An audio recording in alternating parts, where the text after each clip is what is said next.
and I'm quitting alcohol. So Australia has elected a new government. People are excited. People are optimistic. They feel they feel like this time it's going to be different. People seem to think this time the fucking criminals that are taking over from the previous criminals are going to fucking do some good. I don't know exactly where that fucking delusion is coming from, but people seem to really think things are going to change now.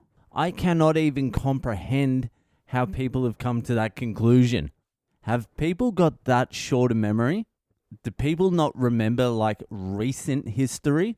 And by recent history, I mean every single government that's been formed since my birth has done exactly the same thing. Fucking nothing. Just made things worse.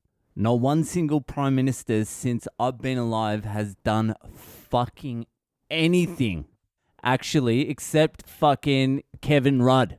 The dud in 2008 during the global financial crisis, he gave everyone $1,800 to go out and spend to keep the economy afloat. And for some reason, I forget why, I could claim it twice. So I ended up with $3,600 and I just flew directly to South America and spent it all on cocaine.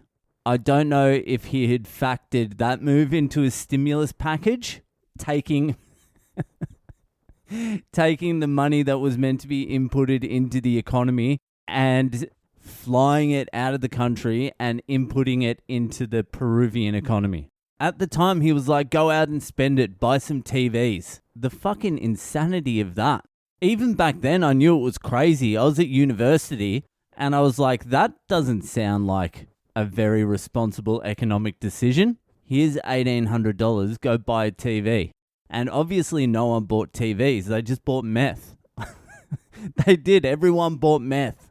I probably would have bought meth as well, but I was a little bit smarter than the average Joe. I was like, I can use a little bit of the fucking money I get to buy a ticket to South America and get cheap meth or cocaine. And that way I can at least pretend I'm trying to find myself in shit. Fucking trying to find myself at the end of a fucking rolled up 100 soles fucking note in Peru. And that's probably the best thing a prime minister's ever done. So I'm just not entirely sure where this optimism's coming from.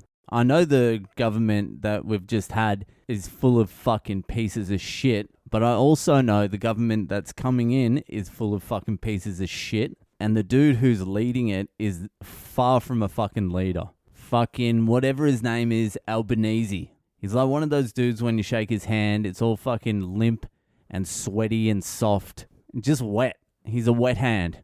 I really don't know why people are so optimistic. That's how bad things are. Things are so bad, people are looking at this other political party, which is virtually the same as the previous one, and they're like, we're saved. We are saved. The unfortunate reality is, even if this guy was going to do something, which he's not, he literally can't do anything unless he's going to reform the whole fucking system. The economy is on the verge of catastrophic failure, and it's gone so far now that the things he would need to do to fix the economy, and when it comes down to it, no one really gives a fuck about anything besides the economy.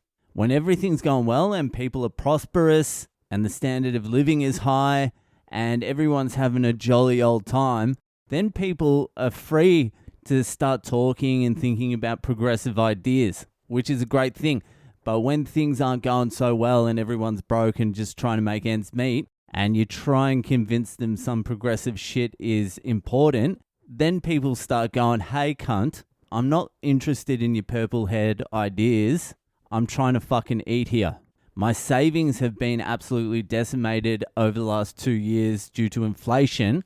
It now takes me 12 years to save enough money for a 20% deposit on a house. I don't have a job, so I can't even save for the house. I spent my last stimulus check on cocaine in Peru, so things aren't looking too good. But what were you saying? What do we need to focus more on? Yeah, all right, we should definitely talk about gender-neutral toilets. I'm burping up chemicals because I had to siphon the petrol out of my neighbour's car just to get my kid to school yesterday. What was it again? Where did you want to shit? I don't really care. Like, if you're a hugely progressive cunt, you really want the economy humming along nicely. Like, the better the economy's going, the more likely people are to listen to you. So think about the economy. So what was I saying before? I went off track a little bit there. Yeah, I think it was basically like there's nothing this cunt can do to fix the economy. Even if he wanted to do the things that you would have to do to fix the economy, the flow-on effect from doing them, if anyone had the political will to do it, and the only thing you can really do is collapse the economy and rebuild it on sound money. Like, go back to the gold standard, which is basically impossible, so you'd have to use something else, and you know what that something else is? Bitcoin. The Bitcoin standard is the next thing. Anyway, I didn't want to get into that. What I'm saying is, though, even if he did all the things you need to do to rectify the economy, you wouldn't even start to see positive results for another decade. That's if he fucking started doing it today, which he's not going to, and he's not going to do anything the whole time, by the way. But I'm saying, like, in a perfect world, if he did the exact right things you need to do to fix the economy and change the fucking way the economy fucking works, change the currency, basically, you would not even see a positive result for a decade. So I'm not entirely sure where the optimism's coming from, but I don't want to be a negative Nelly. Good luck to him and the party. But this has a Trump-Biden feel to it. Like, Australia just got rid of a right-wing nut job and replaced him with I don't even know, an incompetent fucking nothing. Anyway, I can't wait to pay my fine for not voting. That will be in the mail soon. What a privilege to pay not to vote. Anyway, that'll do for tonight. If you're enjoying the podcast, give it a share around, and I'll see you the fuck later.